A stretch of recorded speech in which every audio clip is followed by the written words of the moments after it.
हरि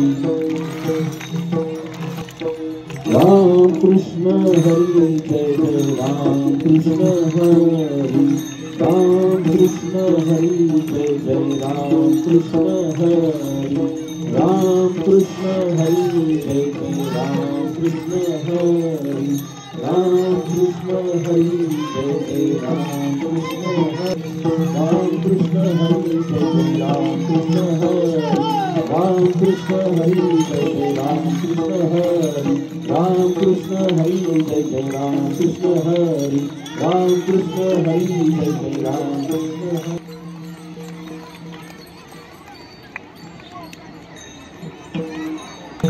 विठोबार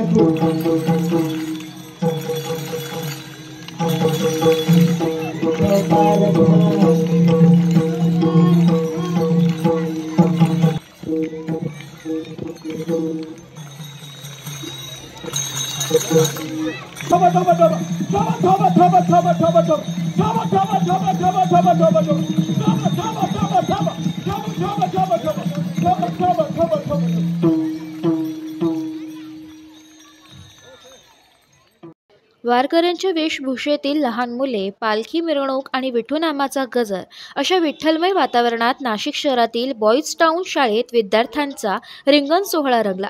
विठ्ठल रखुमाई, संत ज्ञानेश्वर, संत तुकाराम, वासुदेव व अन्य संतांच्या वेशभूषा केलेल्या विद्यार्थी रिंगण सोहळ्यात आकर्षण ठरले। दरवर्षीप्रमाणे यंदाही नाशिकच्या बॉईज टाऊन इंग्लिश मीडियम स्कूलमध्ये आषाढी एकादशीच्या पार्श्वभूमीवर दिंडी सोहळा मोठ्या उत्साहात पार पडला। शाळेतील सर्व मुला-मुलींनी यावेळी वारकऱ्यांचे पोशाख परिधान केले होते।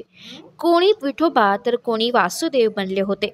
सकाळी शाळेच्या मैदानावर पालखी सोहळा पार पडताच पंढरपूरच्या वारीप्रमाणेच रिंगणच देखील येथे आयोजन करण्यात आलं होतं।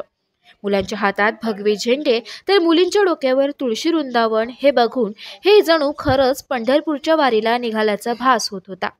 एरवी शाळेच्या गणवेशात असलेले लहान मुलं मुली आज मात्र पांढरा झब्बा, डोक्यावर टोपी, कपाळी बुक्का, गळ्यात टाळ आणि नऊवारीत आलेल्या मुली केसात गजरा, डोक्यावर तुळस आणि विठ्ठल नामाची शाळा भरली, शाळा शिकताना तहान भूक हरली या अभंगाप्रमाणे विठ्ठल रखुमाईंच्या भक्तीत दंग झालेले बाल वारकरी बॉईज टाऊनमध्ये अवतरले। यावेळी ज्ञानाच्या मंदिरात भोळ्या विठ्ठलाच्या हरिनामाचा गजर झाला आणि अवघी शाळा दिंडी सोहळ्याच्या भक्तिरसात तल्लीन झाल्याचं पाहायला मिळालं। रामकृष्ण हरी। आजच्या या बॉईज टाऊनच्या वारीमध्ये आणि दिंडीमध्ये सर्वांचे स्वागत। बॉईज टाऊनची दिंडी जी आहे ती दरवर्षी अत्यंत उत्साहाने साजरी केली जाते आणि याही वर्षी आम्ही जवळजवळ 2000 विद्यार्थी आणि शिक्षक वृंद यांनी सहभाग घेतलेला आहे।